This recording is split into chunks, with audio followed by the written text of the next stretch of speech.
Welcome to Too Deep, Hokies Under the Influence. And it is Virginia Tech. This isn't some rinky-dink-ass program. Come on, JC. We're going to put this old guy in the grade. We'll go over some of the stats really fast. It's the percent. 11. It's an 11 game. Welcome to Too Deep, Hokies Under the Influence, a Sons of Saturday podcast brought to you by Jack and Coke. I'm your host, Pete B. I've got Sam Jesse here, and we are fresh off of the St. Joe's victory. We just finished watching a basketball game, man. How you doing over there? It's been a hectic day. Like, a lot's going on in the last 2 hours of my life, but isn't it so nice to just sit back and watch a Virginia Tech sporting event with no worries, no issues, just gliding our way to 94 points in a massive win against a pretty good St. Joe's program. I mean, that's a team that crushed Virginia Tech last year. Oh, yeah. Yeah, it was an embarrassing loss last year, and we returned the favor. And me and Sam will talk about that tonight. We're also going to talk about the big win that happened over Providence, but there is football stuff to talk about too. At the end of the show, we might do a James Franklin check-in because the message boards are on their third iteration of the Franklin flare-up, as I'm calling it. But it's not like enough for us to lead a show with. So we are going to ask you to like and subscribe. And Sam, give us a cheers. I mean, my cheers is to Coach Mike Young in Hokie hoops because they are balling right now. 98 points in game one, 107 points in game two. It was in overtime, but they scored a lot in regulation. 94 points tonight. It's not one or two guys. I think they had 5 guys score in double figures tonight.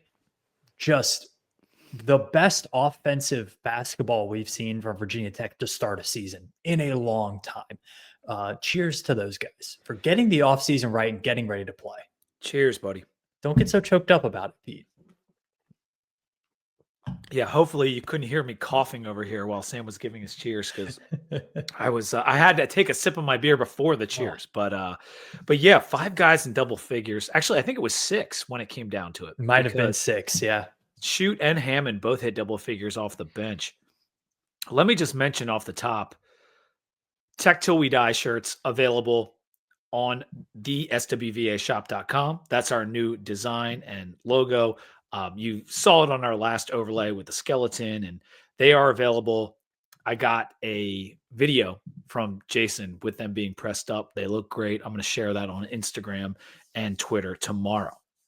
Pick'em leaders, our very own Zach Osman, still in first. This has become a part of the show now, me saying our very own Congrats, Zach Osman. Doing a great job. 66 and 44. Some spread, huh? Which I believe is a line from Christmas Vacation, right? Or it's from a movie. Some spread, huh? I don't know. 64 and 46. He's been at the top of the leaderboard for 2 seasons now. And then I'm tied for third at 63 and 47 with Trav D 33. Me and him are tied with 63 wins. So great job on the pick 'em. Keep getting the picks in. CFB Monday already in your feed. We went over each conference race in too much detail with scenarios. We chose who'd be in the championship games and who we predict to win those championship games on Monday. So that was a lot of detail, and I've cut up the videos in a couple different ways for you to find. I did an ACC video. I did all the picks kind of video, and then the whole episode is also in the live tab on YouTube and in the pod feeds. Let's get to the CFP rankings before we get to basketball. These are the latest rankings from November 11th, which was Tuesday, yesterday. Oh, let me get this off the screen so you guys can actually see it. Yep. Okay. No change. I think it's largely the same 1 through 5. Ohio State, Indiana, A&M, Bama, and Georgia 1 through 5. But Texas Tech does move to 6, which I think is right, Sam. Yeah, I think I personally would put them at number 5, but yeah, number 6 is right there. I mean, they're a very, very good football team. Ole Miss taking the stop down after playing the Citadel, not covering the spread in that game, but they're taking a step down. Oregon with the win at Iowa is around number 8, Notre Dame at 9, and Texas rounding out the top 10. Yeah. Notre Dame's still at 9. You're right there. So Miami did move closer, but they are still a good 6 spots away from Notre Dame, despite having beat Notre Dame and having the same amount of losses. Okay, so you see BYU here at number 12 with 1 loss to a good Texas Tech team. I feel like they should be at 9. It's interesting because they have if they finish the regular season 11-1 as a power conference team, it's going to be really hard to keep them out of the discussion. And right now at 12, there's 12 teams in the playoff, but you have to understand that the ACC champ is probably going to get in. And then your group of 5, group of 6, whatever champ is going to get in. And we'll talk about that further down. But so you kind of need to be top 10 this year, it feels like. And I don't see how they jump Texas and Oklahoma without having Miami or Georgia Tech kind of leapfrog them. I guess they could win the Big 12. Well, they could also beat Cincinnati, who is on this graphic. So Cincinnati coming in number 25. That's on the road as well. So that would be very, very impressive at Nippert Stadium in Cincinnati, Ohio. Yeah, that would be a good win. Yep. So then you have Utah at 13, Vandy at 14, Miami at 15. So the Vandy and Miami one is interesting because Miami does in some ways have a better resume, but I think Vandy is a better football team, and I think the committee thinks that too. I think that's what that's what they're going for. Miami's resume is way better than Vanderbilt's, way better.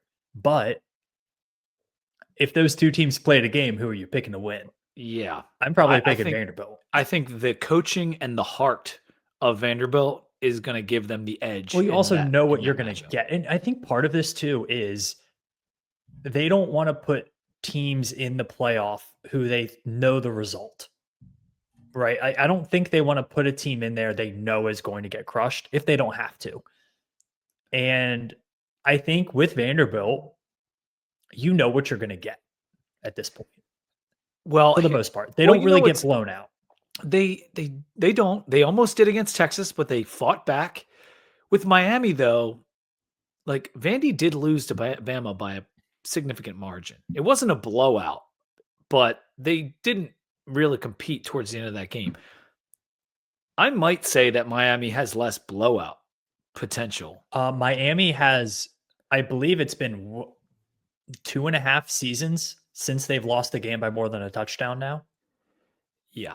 They might lose it by 1 score because that's what Mario does, but they're not going to usually get blown off the field by an Alabama. Man, but this 10 through 17 could get really interesting. And that's what I'm thinking with these rankings. They are tight. From Notre Dame through USC or Michigan. That is a really tight group. That's 9 spots where I feel like you could kind of shuffle them up, make a case, this or that, all the way to Michigan. And then once you get to UVA and Louisville, I think that's reasonable. GT only has the 1 loss. And sorry, go ahead. I draw that line actually in between Southern Cal and Michigan at 17 and 18 because Southern Cal has the win against Michigan. True. Oklahoma has a win against Michigan. So I don't see Michigan jumping 2 teams that beat them head to head.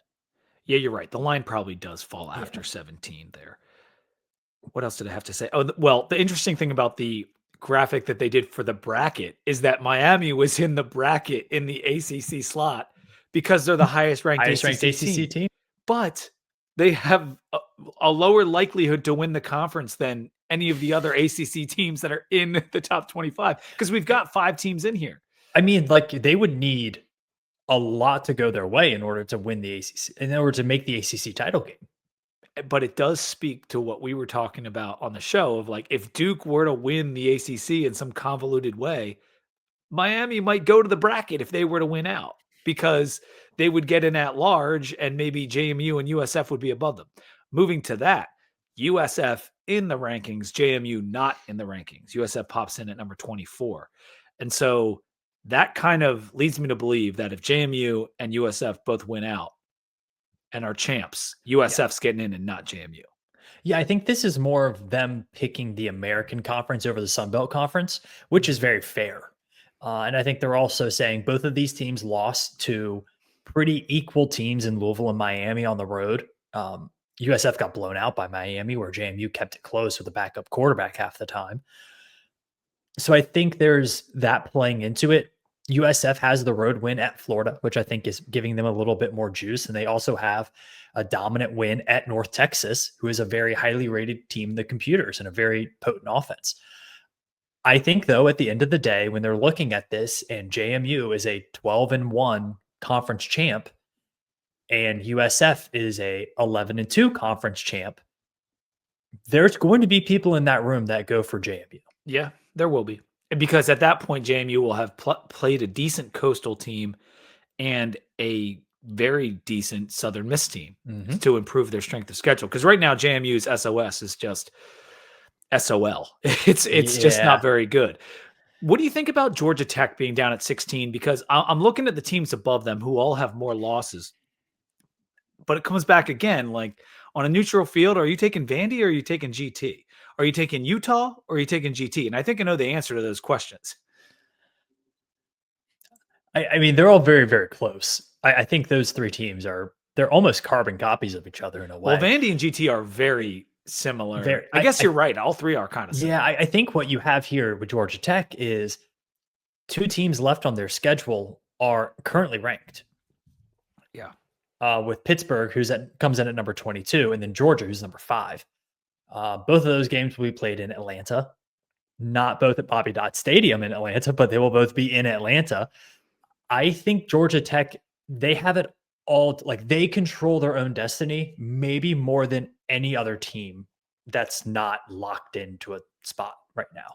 Yes, because they have that Georgia game sitting there. I'd say Pitt's pretty darn close though, because they have Pitt. Yeah, same situation with Pitt. They have game day.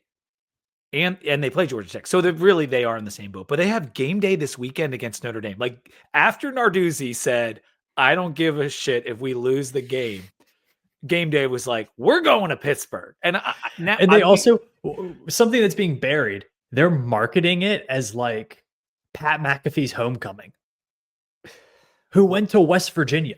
That would be the equivalent of saying like Tyrod Taylor's homecoming to Charlottesville, Virginia. Is Pat McAfee from Western Pennsylvania? I assume that if you're a white football player, I assume you're from Western Pennsylvania or Northeast Ohio until I learned differently. But I just thought that was so funny. And the more I thought about it as the week has worn on, that was Pat Narduzzi absolutely not trying to give Notre Dame any bulletin board material and all that other kind of stuff. I really feel like that's a little. He went too far. He went too far because he said I would lose by 100, which is just like absurd to say. It's also like, it's not like this is a non-conference game for Notre Dame. Like right. This is a top 25 rivalry game that Notre Dame needs to win. Like it's not like they're going to be more amped up because you said something. I always have the problem with like, well, it's meaningless game because it's a non-conference game. Let me tell you something. All of these football games are meaningless. None of them mean anything. Like that in the grand scheme of the universe, none of them mean anything. We put meaning on them. And so why are you drawing the line that a ranked game against Notre Dame doesn't have meaning, but Georgia Tech for a shitty conference title possibility means more? Like they're all meaningless and they're all meaningful. Like let's get that out of the way. There are no exhibition games in college football. They all mean something. It's going to be a very pivotal weekend. With not only like Pittsburgh, Notre Dame is for an at-large spot. It's a pseudo playoff game. It's a sneaky, like big game going on. Like it's not this week, but we talked about on College Football Monday. The Sun Belt title game is decided. Like they basically have a semifinal for their championship game. Yeah. Because they're the last team that does divisions, and the top 2 in the East and the top 2 in the West play each other. The American, everybody plays each other the next 2-3 weeks, which is very interesting as well. So both of those conferences that we're talking about to get that spot are kind of already in their own pseudo playoff right now. We really might need divisions back. Like at first I was like, you know what, getting rid of divisions is the right move because you assure yourself of getting the 2 best teams in the championship game. But here's the thing. If you have a much better division on one side, at least all of those teams would play each other. and then you'd play the best from the other side. So now we're running into these situations where A&M isn't playing a lot of the best teams in the conference. And in another, and this has been talked about online, but you can miss a lot of teams and then continue to miss them when you get into the championship. I think we're all like, we're going to devolve into conferences are stupid. We talked about that on Monday. And it's really the whole concept of college football seems to be jumping the shark in 1,000 different ways, and yet interest has never been higher. It's still really fun. There's a lot of teams competing for the playoff. Last thing about the rankings: why is Tennessee still ranked? Why? It's so egregious, and they shouldn't be at all. Like they really shouldn't be. Again, I think it is the brand Tennessee. And their record is good enough, and they see Tennessee, SEC, see their record. Cool. Yep. Put them in. And they will hopefully lose another game or beat Vandy or cull it down in some way. So do something. Make things a little bit more clear. They haven't done anything this year. No. Let's talk about basketball because this has been fun. Hokie Hoops. We've been doing the podcast on the Sons of Saturday feed. Now, we ran an episode on the 2 Deep feed to kind of get you guys knowing that, hey, we've got this, and you should go flip over to Sons of Saturday and watch it and listen to it on there. Now, it's on the channel, but what I mean is the podcast feed. Hokie Hoops is going to be on the Sons of Saturday pod feed all season long. Me, Ed, Mike McDaniel will be talking about hoops. Of course, you will get a heavy dose of hoops on this show with me and Sam because Sam loves ball as well. And so, and the way the games and the cadence of that, it'll work out. It does work out pretty well. Sam and I are reacting to a game first, like right now. And sometimes it'll be me, Ed, and Mike. But St. Joe's was tonight. We owed them one after last year, and the Hokies prevail 94-59. We got out on them early. We were hitting shots early. In the first half, I mean, we ended the first half on a great run. It was 47-27 at the half. We put up a matching score in the second half, another 47 for the Hokies in the second half, held them to 32, even when a lot of that second half was essentially garbage time. What did you see? What did you like from the Hokies in this game? Like, how did we build this lead, Sam? Yeah, I think it was kind of the combination of playing fast and getting out in transition, but also playing with confidence. It wasn't just one guy pushing tempo. It was everybody. It wasn't just one guy making good passes. It was everybody. And there was a lot of like almost bravado to the way that Virginia Tech played tonight. It was like so many guys had a good game. And we still saw some of the little mistakes here and there that are very college basketball. Like something Virginia Tech does so much is they'll get a rebound and then like everyone will clear out and they'll immediately turn it over. Like we saw that a couple times.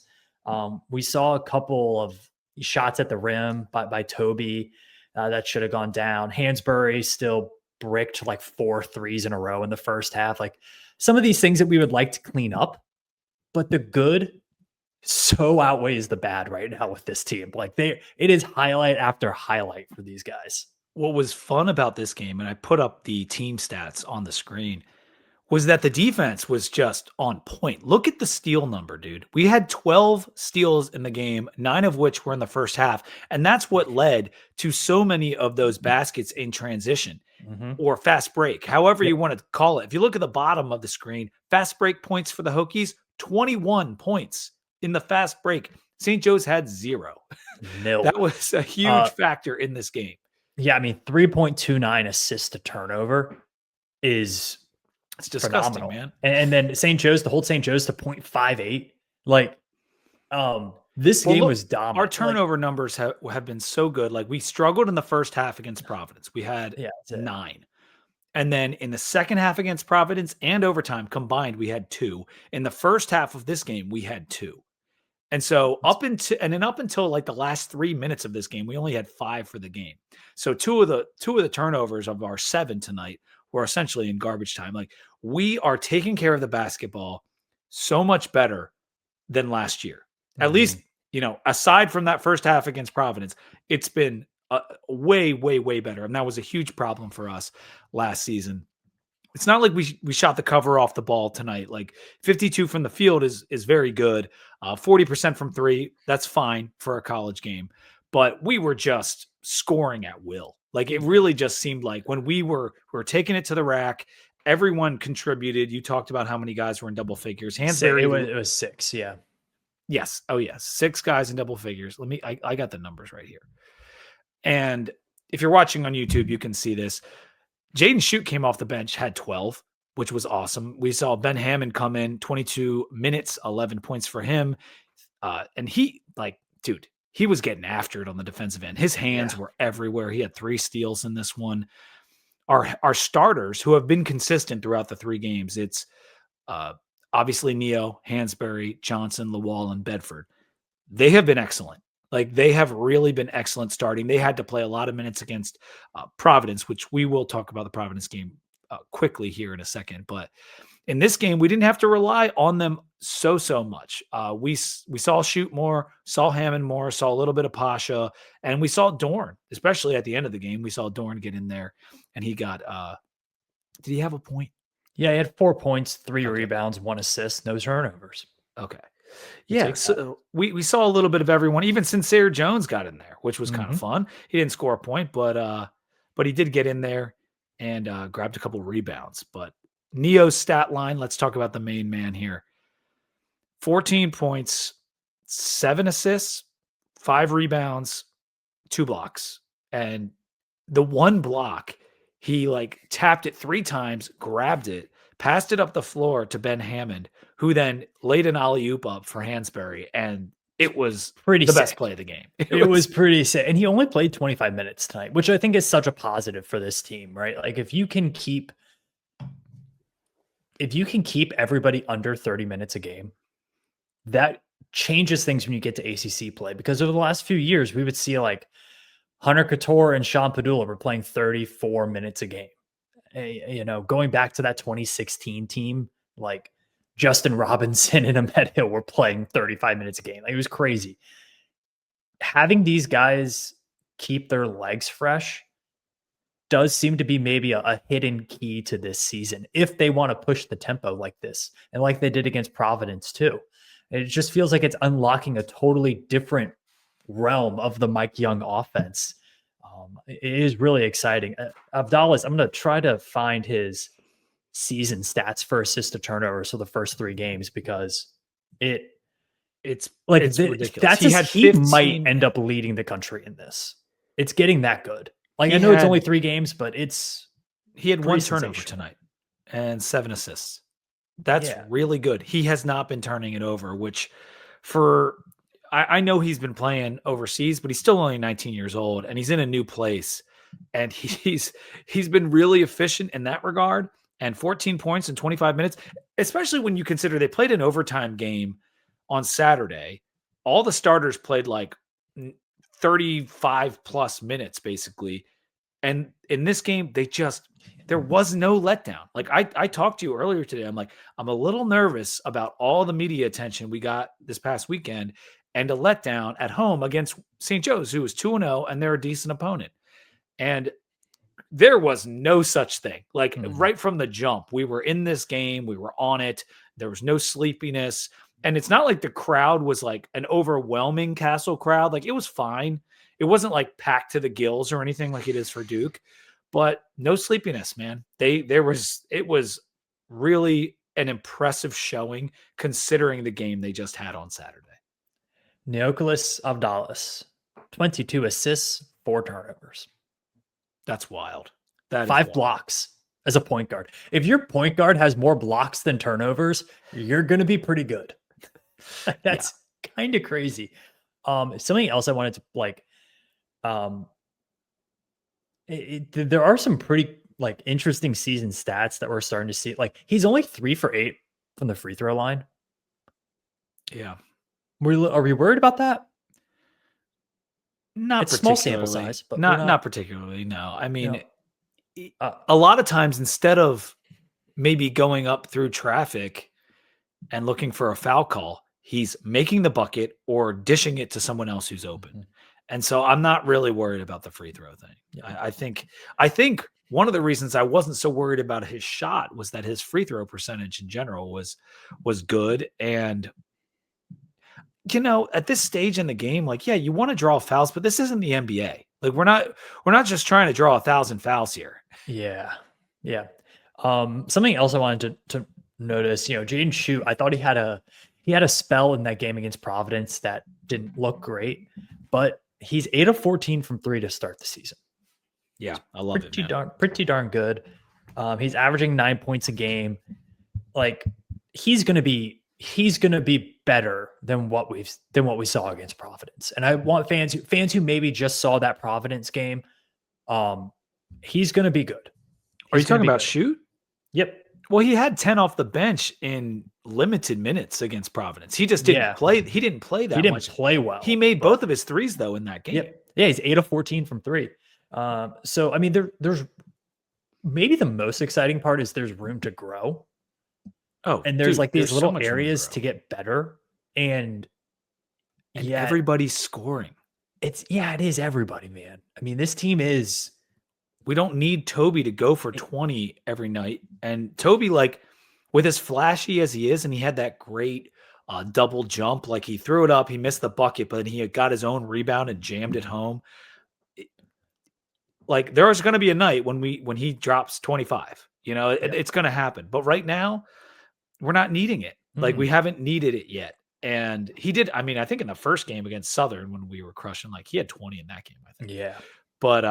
But yeah, it's great because Bedford is such a nice, pleasant surprise. Johnson just does everything. Mm-hmm. And so let's talk about Providence a little bit, because in that game, which was a huge win, good for the resume, and the St. Joe's win, I think will age really well too. It looks like they stink because we just smoked them.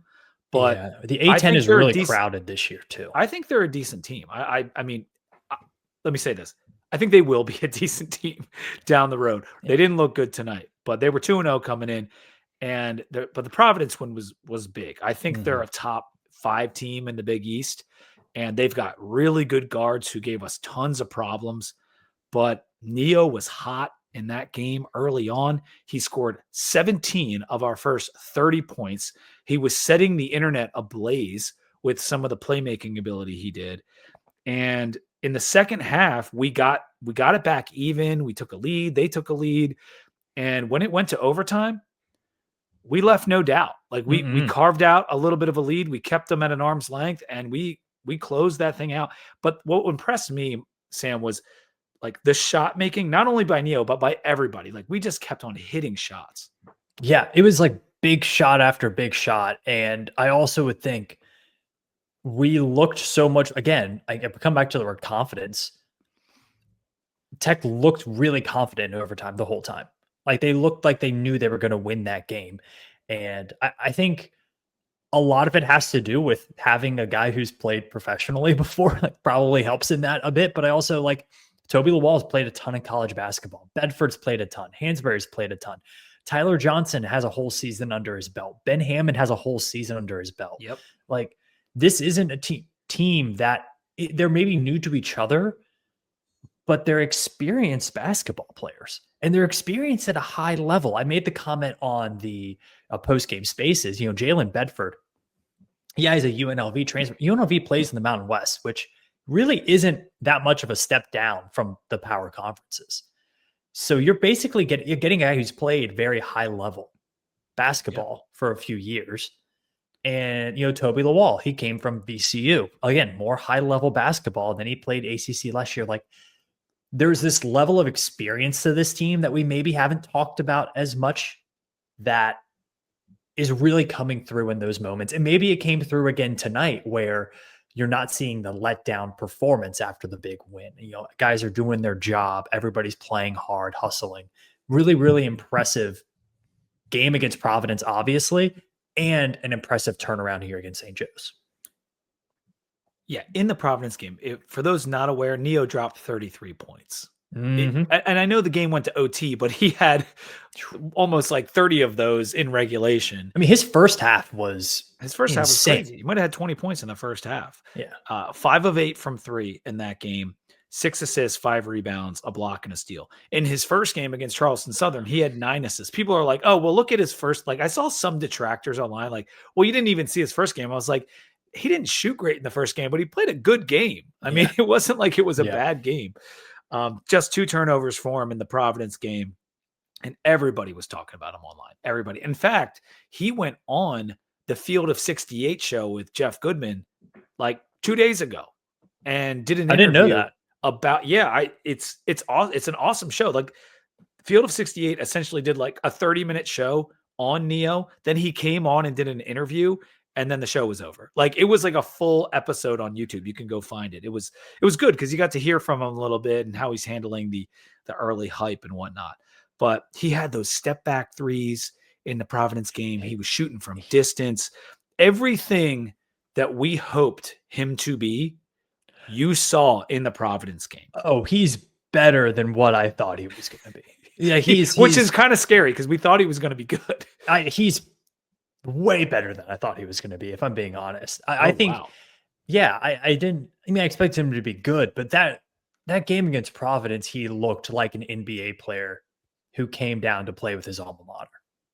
That's what that looked like. That's what it looked like. So much so that people were saying online, like, how the hell did Virginia Tech get this guy? Like, how is he not at Duke? How is he not at Arizona? Or which UNC? I think is a phenomenal compliment. But also, if he goes to an Arizona or a Duke or Kansas or whatever, he might not have the ability to play true point guard like he does here. Like at Virginia Tech, he is playing point guard first. He's not going out searching his bucket. I think if he's at Kansas or something, he's maybe not. I think he might be the best player at Kansas too. I mean, I know they have like that, Arizona looks really good this year, amazing. Right? Yeah. You know, there's a lot of schools where Neo would be the best player. Oh yeah. But I'm just saying, like, I think coming to Virginia Tech and then in Mike Young being like, here's your show. Yeah, go for it. Go, like, you go do you. We'll play well around you. You go do you. You're right. I think has brought out the best in him probably. And because they might have not, even if a school brought him in and was like, oh, this kid's pretty good, they might have not really like you said, give him the keys right away. Yeah. This was always understood. Like, this kid's coming here. He wants to boost draft stock and he wants to be showcased. So if you want him to come, that's kind of how you have to play this. And Mike Young's like, bet. So Mike Young's like, that sounds real good. Yeah. Real good. Is this team, I mean, I don't want to get too excited about this team, right? Get excited. Like in the grand scheme, because they're very good. They're very good right now on November 12th. I didn't even, full disclosure, again, I didn't know what day it was. And I asked Pete before the show, I was like, is this too deep or is it College Football Monday? Like, it is. We're talking basketball. It's too deep. Yeah. Wednesday, November 12th. Yes. It could be whatever show we want. You know, does this team look this good on January 12th? Yeah. Does this team look this good on February 12th? That's where we need, as Hokies fans, like, that's the next step we're looking for in this program, is to not have that 2 to 3 week stretch in January where they look like they couldn't beat Blacksburg High School. That is what would happen to Buzz's teams every now and again. And it happens to every team. You have a couple weeks, maybe a week, where like things just aren't going right. You drop a game to someone you shouldn't. So I'm expecting it at some point. Yeah. But here's what's great is that right now, if we're doing a level set, we can come down a little bit and still beat some teams because we're playing that well. And last year, think about how bad the non-con was and then how much better we got because Mike Young's a good coach. Like you said in the beginning when we were going over St. Joe's, there's room to grow. Like, there is absolutely room to grow with this team. We don't even know exactly what our identity is yet. Mm-hmm. And they're spanking. It is spanked a decent team. So in every half this season, Virginia Tech has scored 40 or more points. Every half. Every half. Well, I like that. That's a lot of puntos. Yeah. I think we went through just about everything. I did want to just say Tyler Johnson is so good and you don't have to run a play for him. You don't have to do anything. He's just there scoring, rebounding, making steals. I love that guy. Hansberry's been a great addition. Bedford, a legit scoring option for this team. He had 18 points against Providence, 7 of 11, 3 of 5 from 3. He's very fluid. He makes it look easy out there. So there's concerns, maybe some defensive concerns, although we didn't see him tonight.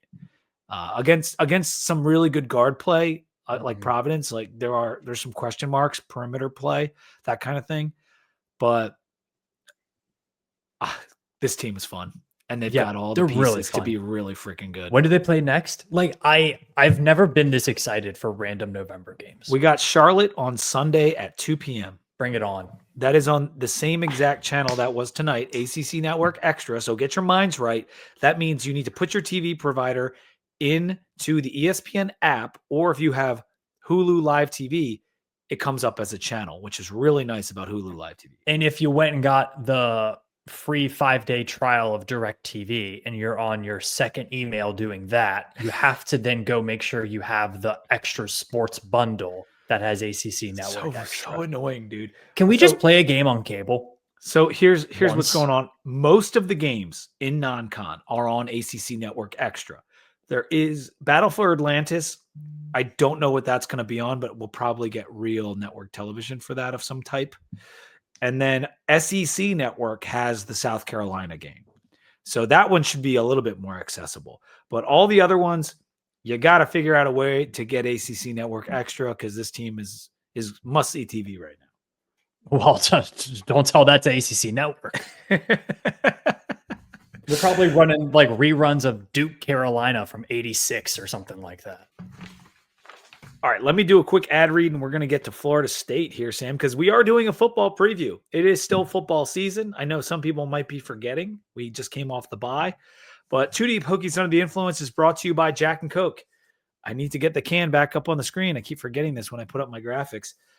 2 legends, 1 can, Jack and Coke.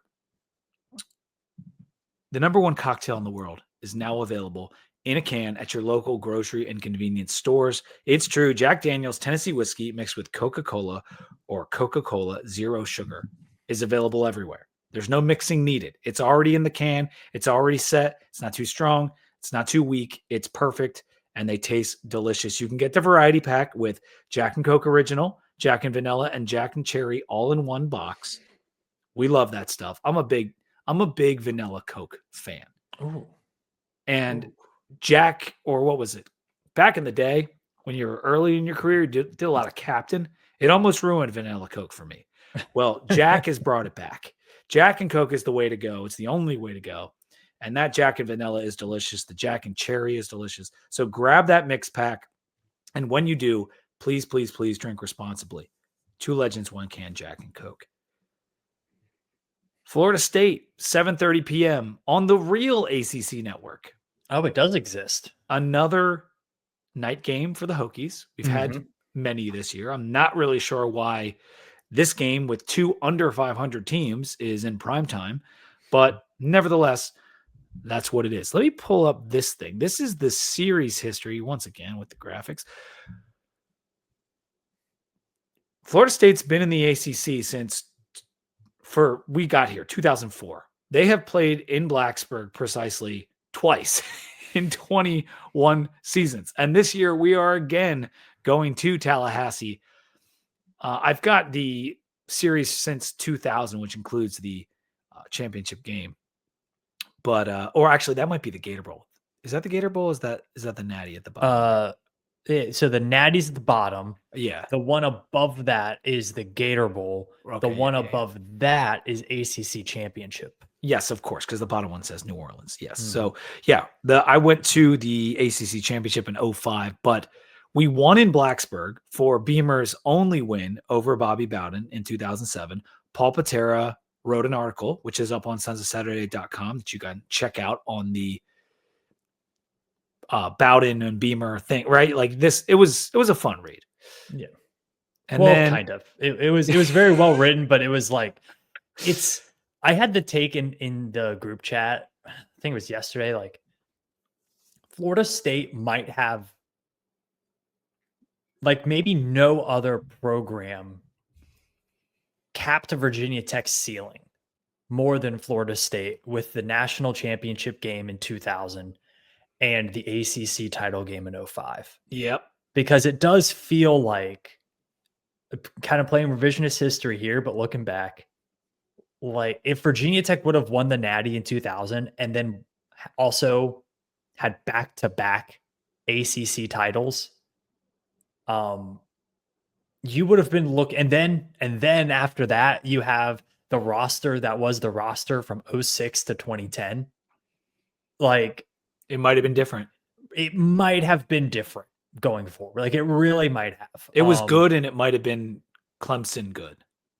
Like Clemson in the next decade. Yeah. Yeah. And so that was my take on that. Of course, revisionist history, and you never know how these things play out. Virginia Tech won plenty of games those seasons. They lost plenty of games those seasons they should have won. But it is interesting that Tech's just never been able to really handle Florida State. Yeah, they've given us issues. We got them down in Tallahassee in 2018. That was the opener where it was like, Bud Foster's back. They lost everybody off their team, and they're still dominant. Well, the rest of that season didn't go so well for the defense.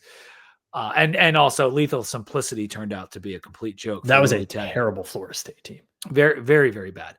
And then in 2023, we had to play them. That was the year they went undefeated in the regular season. And was that the Bashal Tootin punt kick return game? Yeah, he opened the second half with a kick return. So I think it went to 21-10 at half, and then 21-17 after that.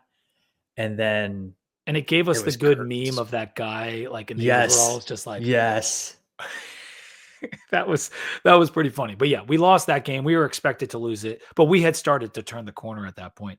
But yeah, it's just so weird. They've come to Blacksburg so little. And yet again, we got to go down there. In terms of how they are now, Mike Norvell, still the coach, 37-32 overall. Not a very good record. 21-25 in the ACC at Florida State. Like it's really freaking bad. That's really bad. They had a nightmare season last year where they went 2-10, just one FBS win, and it was a conference win against Cal. They haven't won a road game since the 2023 season. And unfortunately, we're playing them in Tallahassee. They are such a difficult team to preview because every single metric, every stat, everything looks so good. And then you look at the win-loss column and it's so not good.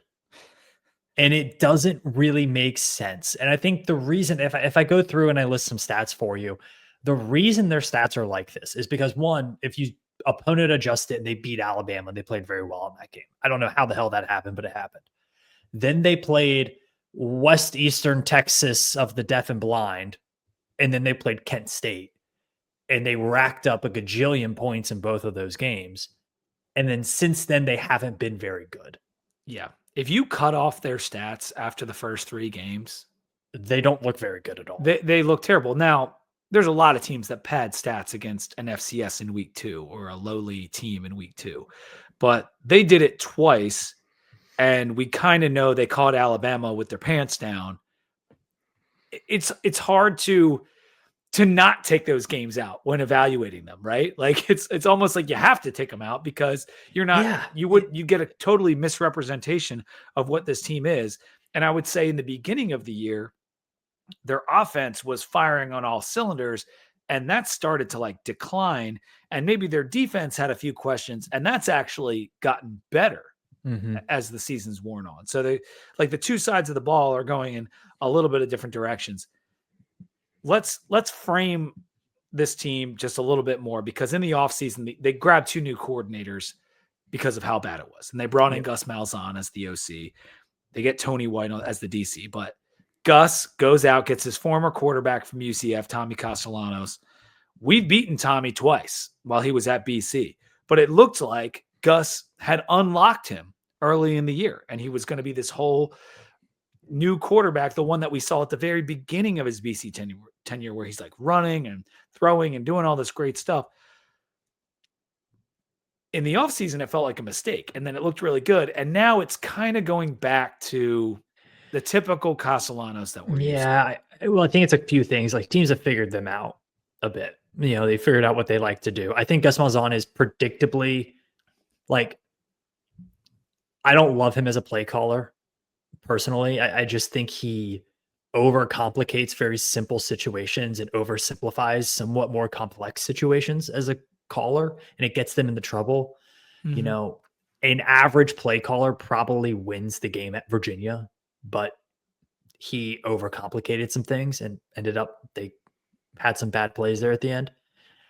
I think also part of it too is their offensive line hasn't been as good as it looked to start this season. Like we thought they had really turned a corner there, and I don't really think they have.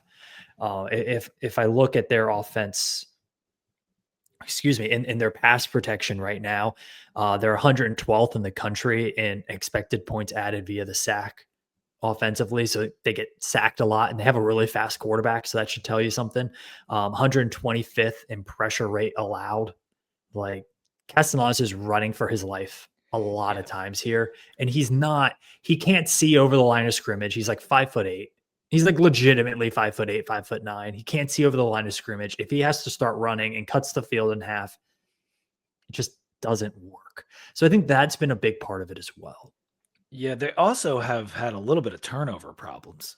They're 89th in turnover margin. And since the first couple weeks too, like the penalty average has gone up. They had 8 penalties against Pitt. They had 13 against Stanford. It's been mostly fine, but those are just a couple of things that are contributing to them being under 500, despite, like you said, a lot of the stats looking okay. On offense, the traditional stats, total offense, yards per game, all that kind of stuff, it looks great. SP plus offensive rank, 47th. Like that is 14th in yards per play, 47th in SP plus is hard to figure out. Like it is really hard to figure out. Yeah, they're number 9 in the country in net yards per play. Yeah. Number 9. But it's actually not a great offense. They're 4 and 5. Yeah, something's not computing here. And I'm not I don't exactly know what it is. Maybe it comes down to just the turnovers or some kind of efficiency that's really hard to see with plain statistics. Do you think there is, with how they've built this program now back-to-back years, so transfer heavy, and the expectation at Florida State obviously is very, very high. Once they lost a couple, do you think they maybe turn off a little bit? Maybe not to the level they did last year, but this year, like as a program, do you think they kind of turn off a bit because they can't reach any of their goals? Well, none of their goals. I think they like the only real goal they have left is beating Florida at the end of the season. That's it. They lost 4 in a row. Yeah. So a team this good with this much talent on it shouldn't be losing 4 games in a row. I don't care who they're against. Like they play, and it's the ACC. It's UVA, Miami, Pitt, and Stanford. You can't lose those 4 games in a row. Pitt was at home, and Stanford's not very good. I know you went on the road, but who cares? You can't lose that game. Norvell should have been fired on the tarmac that night. And they didn't do it because they can't afford it. That's all this is. $60 million. They went through it. Billy did a pod with Plant the Spear. And it was really good. And it was talking about the Norvell thing. And like, it's not just his buyout. It's all the assistants buyouts. It's so many added layers. We're talking like $80 million if they wanted to get rid of Norvell. And that's the same thing it was with Franklin at Penn State. It wasn't the $50 million price tag. It's all the additional crap that leads to like an $80 or $90 million problem. Yeah. I mean, this team is very talented. I think they do have some pretty clear deficiencies, though. Like, I don't think they're a very good tackling team. I don't think, again, turnovers, penalties have gotten a little bit better, but I think there is a level of culture issue at Florida State right now. A lot of it is because of how they're building this team with the transfer portal. I think a lot of it too is internal pressure. They want to be a national title contender overnight, and they're not recruiting high school well enough to do that. Their coaches aren't good enough to do that. And the guys they've got in from the transfer portal to play quarterback aren't good enough to do that. So I think there's an expectation versus reality issue at Florida State. Now, I don't know if that helps Virginia Tech at all Saturday night, because it would be a really big upset if Virginia Tech were to win this game. It's like a 2-touchdown spread or something like that. It would be a big upset, I guess, on the spread, but not in the national mindset. Like if people see that score, no one's going to be like, "Oh, wow, that's surprising." Yeah, but I think the spread is what it is for a reason. Yeah. And I think the one 13.5 last I looked. Yeah, the one-dimensional aspect of Virginia Tech on offense,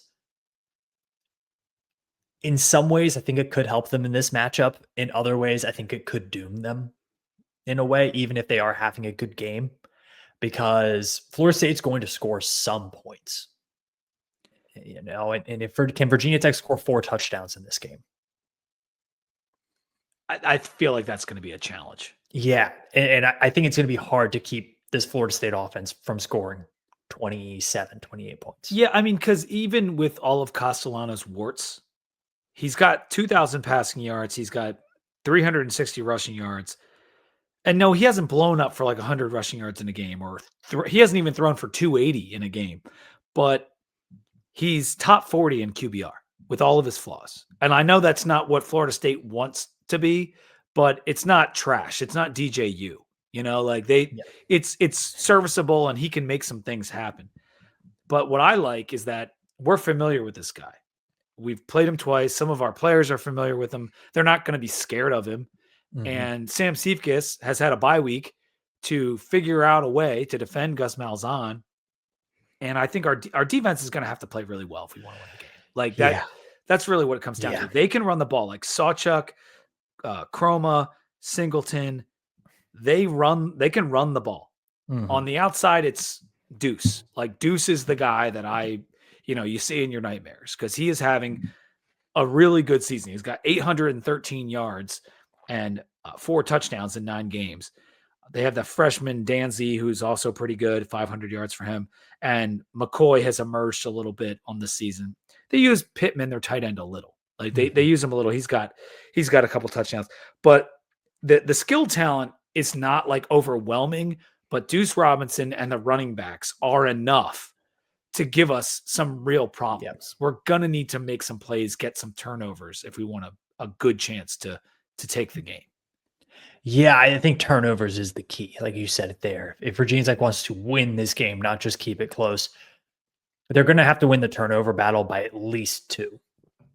I agree. I think, and then also on top of that, win the special teams touchdown. Yeah. That is one thing that Florida State consistently hasn't been great at this year is field position. Right now they're 92nd in net field position in the country. Virginia Tech, who has been awful at field position for most of the season, is only 79th. So think of a team that's even worse in field position than Virginia Tech. That's surprising. Yeah. And to be 92nd in net field position, and also to have beaten multiple teams by like 60 points, is kind of shows you how bad they've been in the field position game over the past 4 or 5 games. So that's why I came back to say, like, Virginia Tech's just the Quincy Patterson offense, like just run the ball, maybe a wide receiver screen here or there, and then maybe a deep ball. Well, and that's what's like, if you do that and you get a couple turnovers and you play the field position game, there's a path to winning this. There is. Running the ball on this team could be hard, though. Like, they are 22nd in yards per play on defense, 26th in SP plus on defense. They're against the run, they're 13th in yards per carry allowed, 13th in the country. Like, this is not an easy team to run the ball on, and especially not hit the home run on. And so I don't know how we're going to score points, honestly. Like, that's the biggest thing here. Like, we're going to need to get a little creative. Like, I think back to, because Louisville has a good defense, and I think back to that second drive against Louisville, where we were keeping them off balance and going down the field with tempo, all that kind of stuff. And it worked to perfection. We need like 1 or 2 drives where we kind of catch lightning in a bottle, put up touchdowns, use John Love, get a defensive score, and then you can win the game. Like that, it needs to, Not that it's going to be by accident, but like you kind of it's going to have to be by like, accident. You kind of have to like ugly your way into a win. I don't think Virginia Tech can go out there and play the most beautiful football game of all time, because we've seen, like we saw against Louisville, they looked great on offense for a couple of drives. Like they played as good of a half as you could probably ask them to play against Louisville in that first half. It wasn't enough, because you can't win a football game playing like that for 60 minutes. You know, you have to. Virginia Tech this season can't mano-a-mano beat any of these teams right now. The defense isn't good enough. And the offense can't throw. So you gotta make them play ugly too. And Virginia Tech wasn't able to do that to Louisville. You got to be able to do that to Florida State if you want to win. I think our D-line could challenge their O-line pretty good. I do think that could be an advantage for us. Can they do it for 60 minutes? I don't know. Yeah. I don't know. But in this game, if you want to win, you got to bring down the Donovan Green ball. You know, you got to catch that ball. And that could be the difference. Like that would have been the difference, could have been the difference in the Louisville game. Those are the kind of things we can't miss on. If there's a chance for a big play, you got to hit it. Mm-hmm. You got to make the catch. You got to make the guy miss, and you got to get 60 yards, whatever it is, because that's really the avenue to get a win here. Yep. Overall thoughts? Well, let me do Rowback real quick, because you guys can use code 2DeepVT at rowback.com. Look at that. Look at that hoodie. That's a nice one. It feels nice and comfy. One.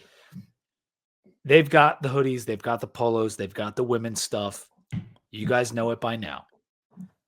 2DeepVT, all one word. Use it. Get 20% off. Use a different email. Get it again. You can also use 2DeepVT at compasscoffee.com. They also have a great app. It's a DC-based coffee company, but they will ship coffee right to your door. They've got so many nice blends that are out right now. I love Compass Coffee. Hit them up.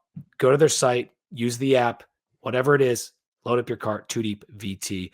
Good coffee doesn't have to be complicated. Overall, Sam, what are your overall thoughts on this game? There is a path for Virginia Tech to win. I think it is a very narrow path, and it will take a really concerted effort from this coaching staff and from the players to play a clean game while also trying to force Florida State into mistakes. I think it's a very specific game plan and strategy Virginia Tech needs in order to win this game. They can do it, and I think it would be really awesome if they did. Yeah. I don't expect them to be able to do it for 60 minutes. I think we need Florida State to have a bad game in this one. But much, much crazier things happen in college football every Saturday. FSU is not playing to their talent level. I think that's pretty clear. They should not be under 500. Norvell has likely lost his grip on the team. Whether he gets fired this year or next year, it's over for him. Like at Florida State, like they're not going to go back and win an ACC title with Mike Norvell. Like I think everyone accepts. It's so bad to the point that Bud Elliott said if they bring Norvell back next year, he's not doing the Nolecast. Like he's just not going to do it, because he's like, once we get a new coach in here, maybe I'll do it, but I'm not doing it if Norvell is back. So that kind of tells you the tenor of the fan base. Bud Elliott noted Noel, but it doesn't mean these guys can't explode on you like they did on Wake. They beat Wake 42-7 out of nowhere. And we know Wake is actually a little decent. They've beaten a bunch of teams. And so hopefully Cephas has locked into the tape over the bye week. I think defensively we'll be okay. It's a question of what the offense can do. Stewart's healthy. Hawkins is healthy. Drones is as healthy as he can be. Run as close to the triple option as allowed. Hopefully you can hit a few pops to the greens, to Kai Heath, whoever's out there. Ugly it up, like Sam said. Get a turnover. Get a special team score. Get a block kick. Whatever it takes to generate points, because they're going to be at a premium for Virginia Tech in this game. But I do think it's winnable. I think it's winnable. Great defensive day. This game becomes winnable. I think it's a low-scoring game. What do you know what the over-under is? Is it like it's pretty high? It's like in the mid-50s. Yeah, take the under. I think it's going to be low. I'm on such a betting cold streak right now. You're cold? I'm going to go 0 for 4 in Maction. No.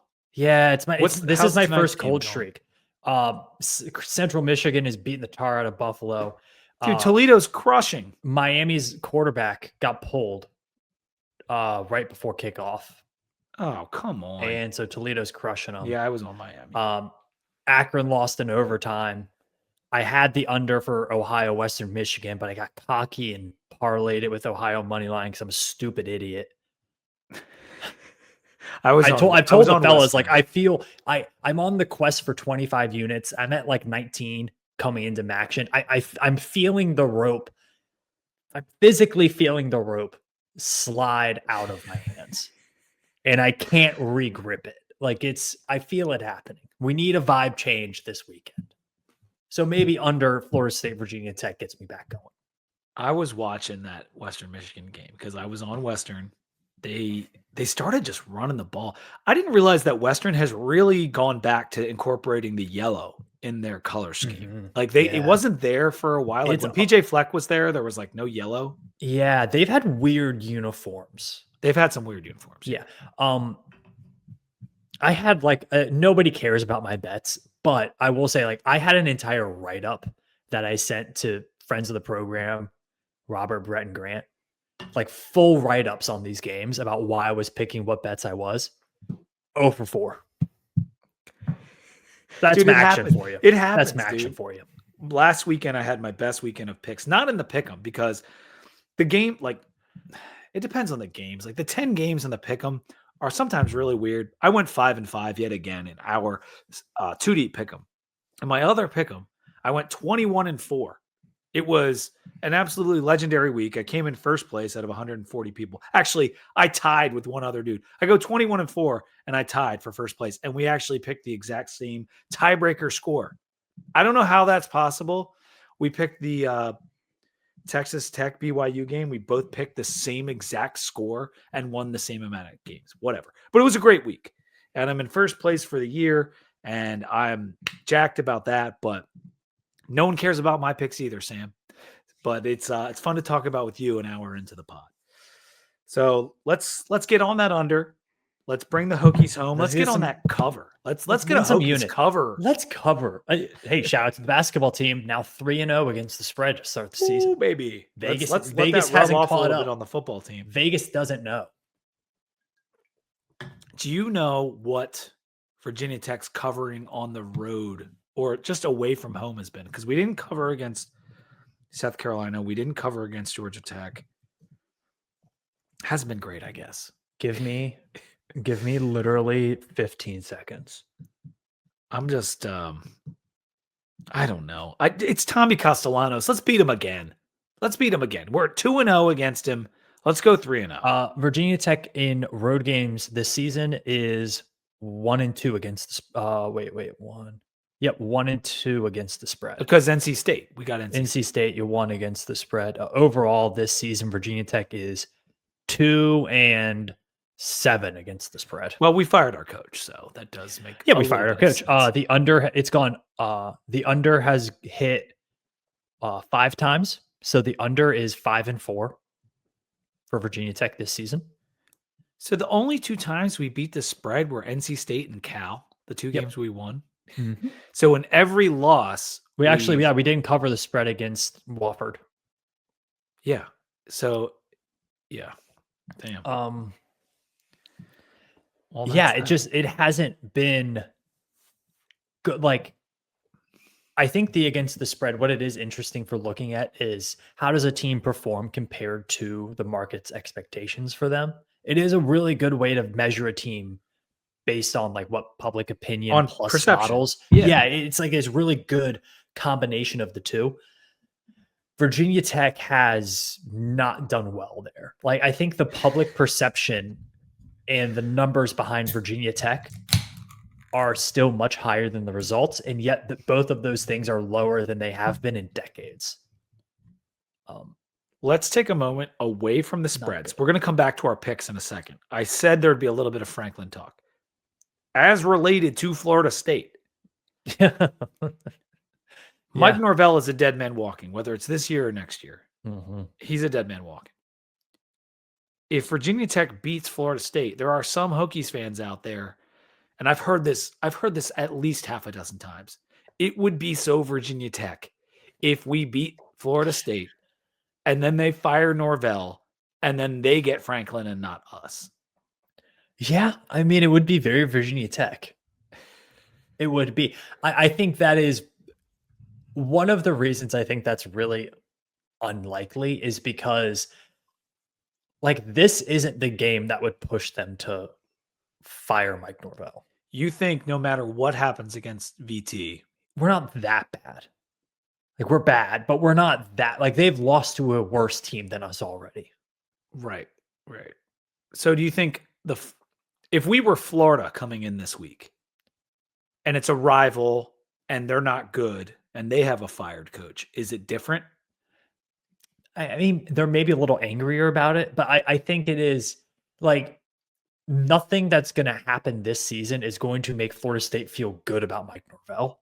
Nothing that can happen for the rest of the season is going to make them feel worse. Like I think they are not enough that they have $80 million. Yeah, like he's not teetering on his performance isn't teetering on do we keep him or do we fire him? His performance is fired. So I don't think the result of the game really changes his aspects at Florida State. They're just going to have to do another vote of confidence if they lose. Yeah, I do. Well, I don't even think they do that. Like, I think you are. Here's what I would be wondering if they do. Do you bring in a guy like? I don't even know. Like, do you try to bring in a really experienced, maybe former head coach? Like, here's one for you. I can't believe I'm thinking this out loud. You can hear the gears turning. Yeah. Do you bring in maybe like a defensive guy who was recently fired as a head coach? Do you bring him in as an analyst, as maybe defensive coordinator, as position coach, whatever, to have him on staff? And in case things go bad and you need to pull that trigger next year, you have a guy with head coaching experience who can also have maybe a little bit of a tryout season. Like a Biff Poggi? Not the guy I was thinking about, but he is. Do we know the guy I'm thinking about? No. Who is it? A fired defensive coach? Help me. Brett Pry? Oh, come on. No, they're not going to do it for Brett Pry. No, but I don't think they're going to. But my point is, like, do you bring somebody in who's like, hey, man, if this doesn't go well next year, like we're gonna fire you, and we already got somebody on staff to replace you. Oh, because Gus, because they brought in Gus already. Yeah. But he's made it pretty clear the defense he is doesn't want actually to be a good. head Like, they're coach not going to anymore. fire the defensive coordinator. Like that's the better side of the ball right now. We fired our defensive coordinator when that was the better side of the ball. Yeah, but they were and they weren't.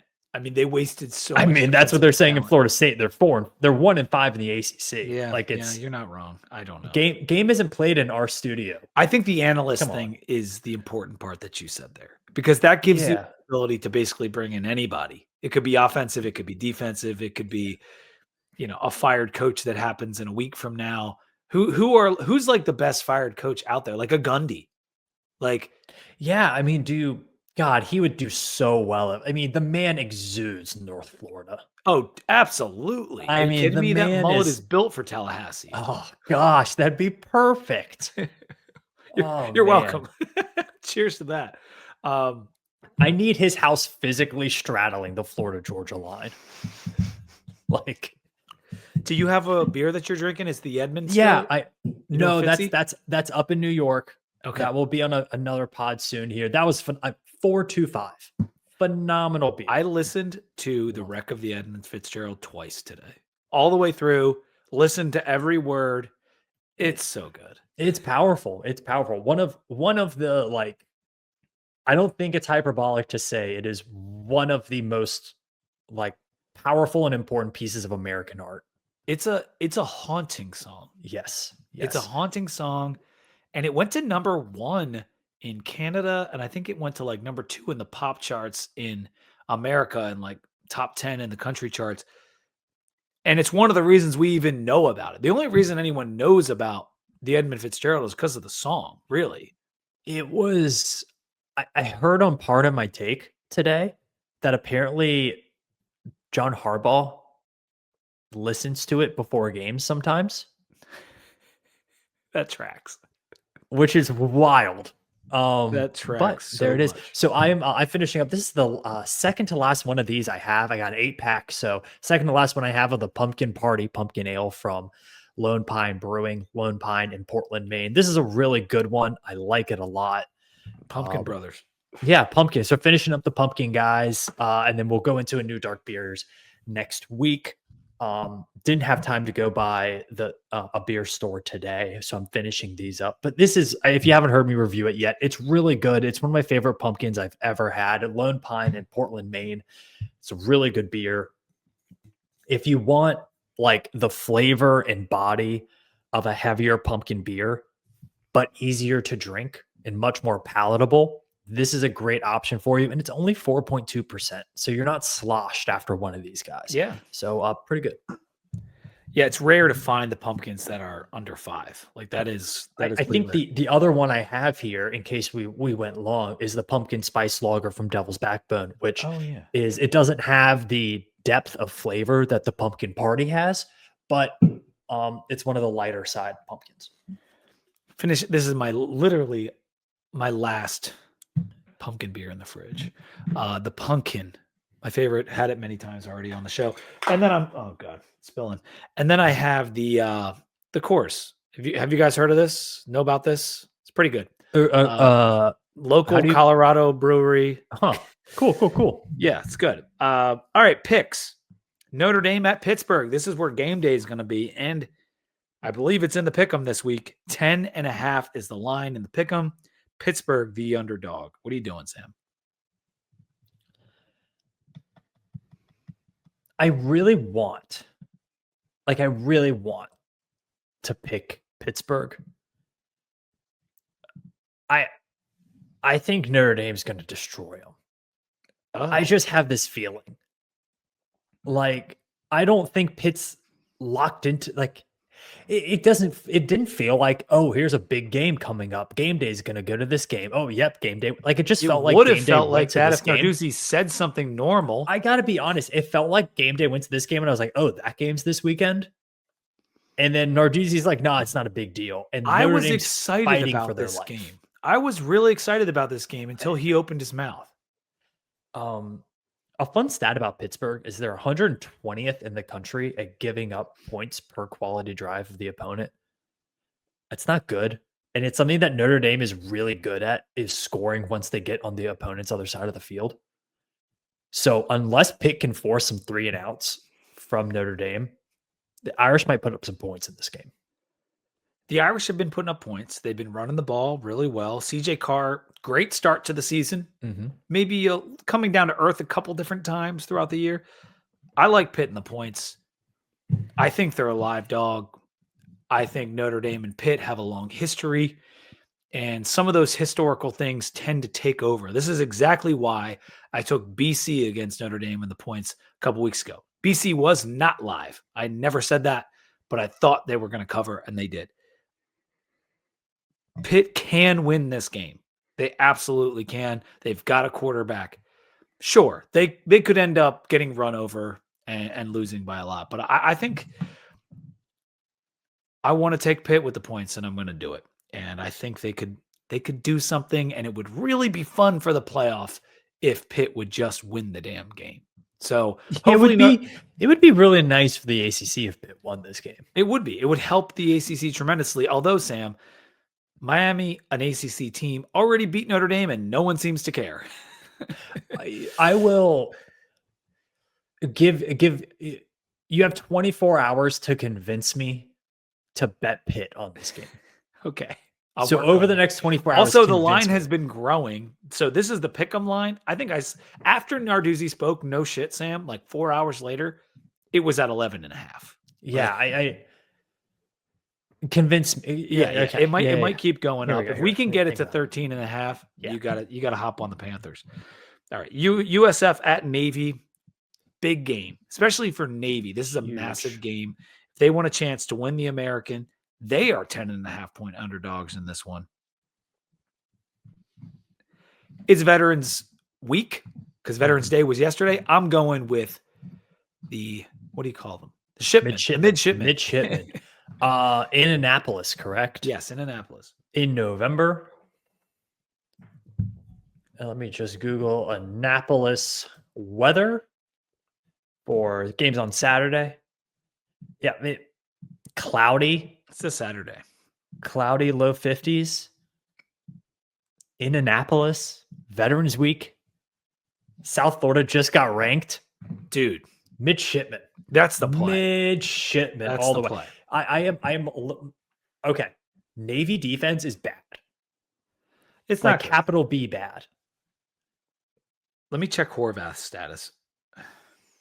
I have them at 104th in expected points added per drop back, 101st in expected points added per rush, 126th in quality drive rate, 128th in third down success rate. They're not that mum's the word, but he's got to be back. The line's worried. telling me he's got to be back. Again, give me 24 hours. Yeah, before officially. I like Navy. That's in the pick'em. I'm taking Navy. Scar at A&M.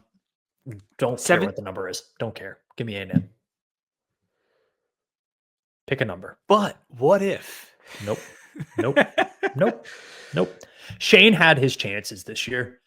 They're coming off a bye. Okay. Doesn't matter. At some point, doesn't matter. Aggies have the scare. They have to have the scare. Do they? Because they look really freaking good. Did you see the video of Casey Concepcion like cooking for his teammates? And he's like, yeah, this is how I made friends coming to a new school. It was really sweet. Wait, Casey Concepcion, isn't he on? He's at A&M. Oh, I'm mixing him up with the Singleton. Okay. Yeah, he was like, yeah, I started cooking for guys. So we became friends. Yeah. I like when they show, like, there's been a bunch of those, like the college player that decides to feed all of his teammates and he's like making all these pancakes or he's making all this pasta. I love those videos. It did look a little bit like he had some high quality, like clearly knew how to cook, but then kind of devolved into like, how many scrambled eggs can I fit in this one pan? But I give him a lot of credit. So Aggies, protein. Big. I'm taking Scar. Oh, disgusting. I like to be the contrarian, Sam. You know that. NC State at Miami. Miami 14.5-point favorites. NC State just beat Georgia Tech. Yeah. Miami is not completely found their footing since the loss a couple weeks ago. I worry about NC State's defense in this game. They have not looked good defensively at all at any point this year. And Miami knows they have to, which this could add pressure, but like they know they have to play hard if they want a chance at the playoff. They know they have to kick ass. Yeah. And NC State's, at the end of the day, I still don't know how they scored that many points on Georgia Tech. I don't either. So give me, what did you say the points was? It's 14.5 in the pick'em. Yeah, give me Miami, but I don't think I'm putting this on the card. These are two teams to stay away from right now. All those guys are still out for NC State, right? I mean, are all those guys still out for? Yeah, I mean, shoot, I don't even think it matters. Like, I think that was their game against Georgia Tech. I'm with you. I'm going to take the Canes. Yeah, they've covered a lot of games for me. Utah at Baylor. Baylor 8.5-point underdogs at home. I'm on the Bears. You're on the Bears. I'm on the Utes. Okay. I think Utah is playing at such a high level right now. Baylor's defense has not looked good, especially against running quarterbacks. They haven't looked good.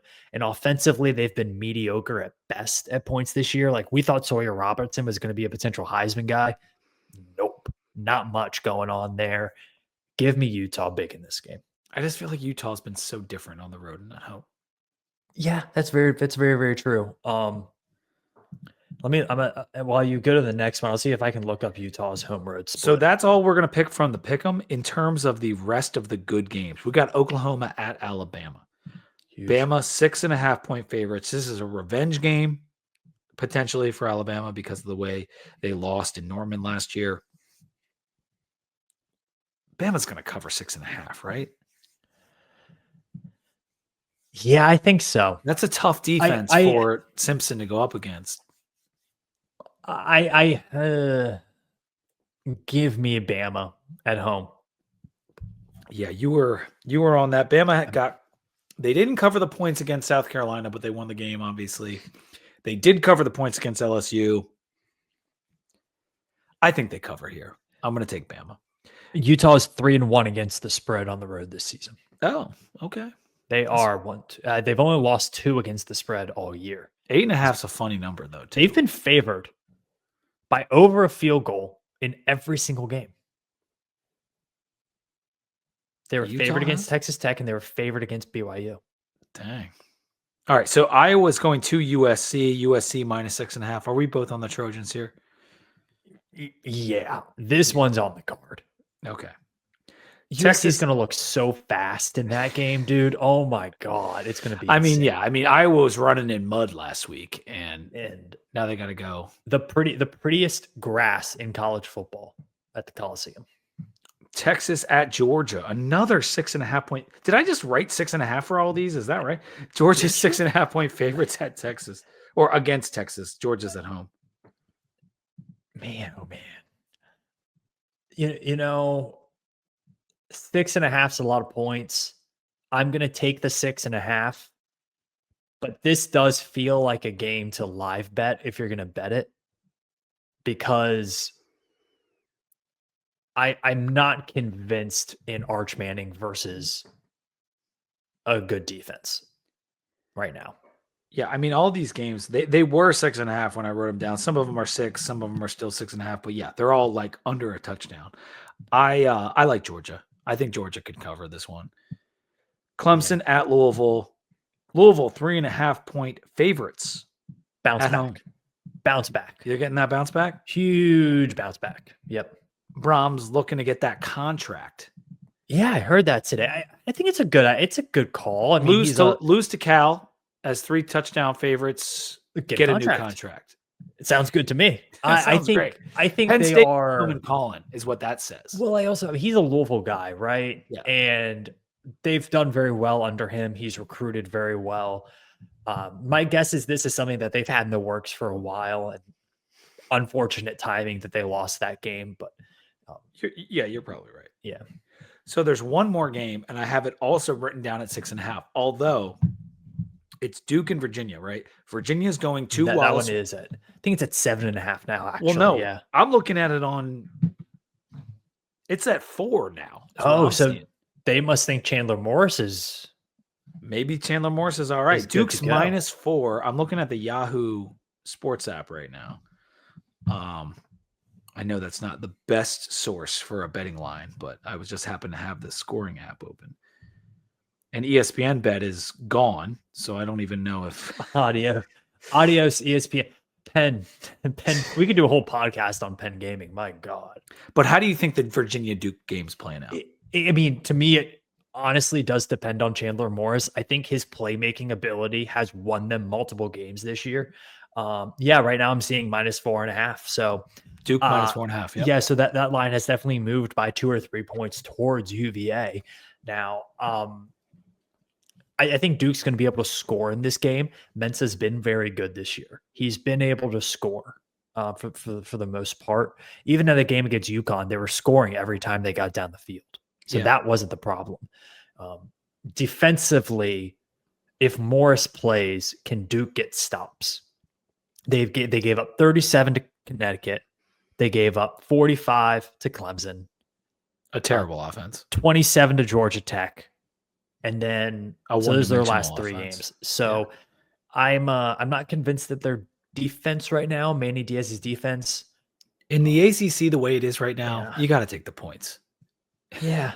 Yeah, it's not like I think Kalen is going to do great, but like What are we doing here? If you take the points in every ACC game, you probably come out on top. That's probably true. And it won't be like this raucous crowd or anything like that. Wallace Wade is going to be dead as a doornail. Yeah. Duke just lost to UConn. UVA just lost. I mean, and both those fan bases hardly care when the teams are good. Pete, you said it though. You've said it for 2 weeks. Duke is going to go up and lose to UConn and then come back and beat UVA. I have. It was the lock of the century. I said 2 weeks ago. Are you breaking the lock of the century? No, I'm not breaking it because I think they can win and win by 3. That's true. So that's why I'm saying take the points. You need to do an exacto for that, like Duke by 1 to 7.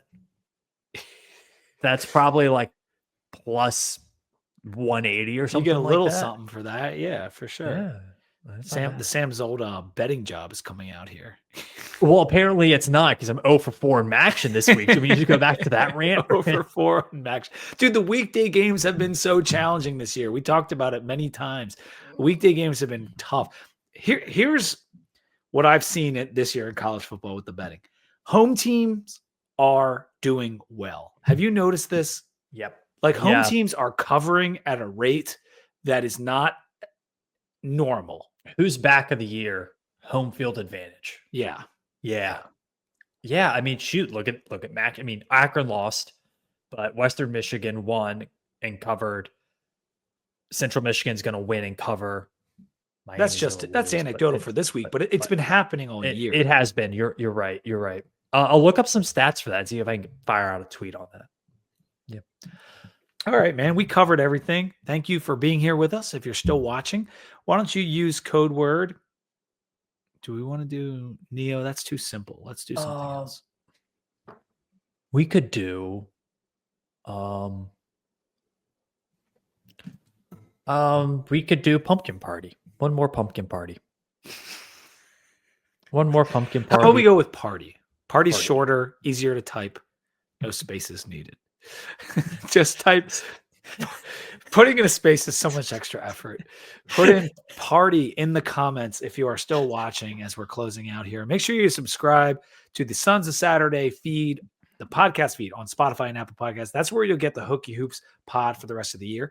And obviously, if you're listening to us, you probably like Too Deep. So subscribe on Spotify and Apple Podcasts to the Too Deep, the longest running Hokies podcast feed, as well as catching all of our episodes here, subscribing, rating, and reviewing everywhere you can. We really do appreciate you guys because our November numbers, like last year, were putrid. And this year, they're still good. People are still tuned in, whether it's coaching, whether it's now basketball. There's more fan interest. We just signed Bo Bassett, like signed, not just committed. Bo Bassett is signed to be a student at Virginia Tech. That is huge news. Next school year could be magical. Now we're not going to move past it for this basketball season because this basketball season could be special. But next year, new football coach Mike Young, rejuvenated after this year, and the wrestling team has a literal chance at getting a title in 26-27. It's only up from here, buddy. And it's starting right now with Neo being on campus. This is a fun time. We're going to see what happens at the end of the month with the coach. But Sons of Saturday isn't going anywhere. We're here. We're here. We're going to be for better or worse every step of the way. Maybe we'll hear something fun this weekend, and we'll have to do an emergency pod. Who knows? Maybe I would love that to interrupt my weekend plans. It would make me so happy. And if nothing else, you got the Charlotte game on Sunday after the Hokies game on Saturday night. So wake up from your hangover, rub those eyes, and go down to your whatever app you can find to watch the Charlotte game at 2 p.m. on Sunday. And until next time, go Hokies. Go Hokies.